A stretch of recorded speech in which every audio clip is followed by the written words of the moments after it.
Assistant Superintendent's report. Good evening. My reports begin on Board Book page 39, and tonight I'll provide the Board of Education with financial information for July 2020.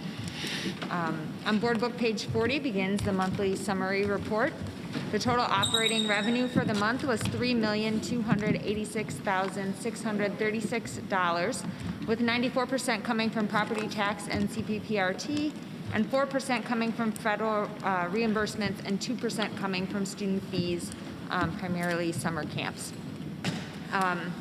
The total operating expenditures for the month were $3,621,035, with 39% towards salary and benefits. And normally this is somewhere around 75%.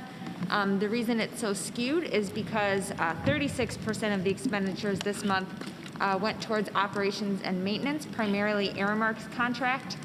We pay that contract up in front at the beginning of each fiscal year in order to receive a discount. And that was over $1 million, which is why the percentages are so skewed this month. As well as 15% towards purchase services, which goes primarily at this point to LADSI, which is our special education cooperative. We pay that, a big chunk of it now, and then we'll pay another chunk once we get our IDEA grant approved. We put funds towards LADSI out of our IDEA grant, and then again in June. But this is the primary chunk of that money. If you go to Board Book page 42, these are the monthly financial statements. This one is a summary of revenues, which shows that the district has received 13% of our revenue compared to what is budgeted for this year. This amount is lower than last fiscal year at this time, which was 16%. It's also a little concerning because we, given COVID-19, are conservative in our revenue budget. We have only budgeted 97% for our property tax collection rate, which I'll go into more detail in the budget. But so it is significantly lower than last year. Also, if you go to Board Book page 43, the next page, you'll see the summary of expenditures. Shows in the month of July, the district has spent 13% of the budgeted expenditures. This is lower. At this time last year, it was 16%. So at least, we're tracking similar with the same amount of percentages for revenue and expenditures.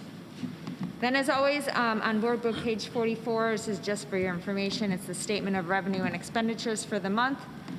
Following that report is the student activity account summary. There's not a whole lot of activity this past month.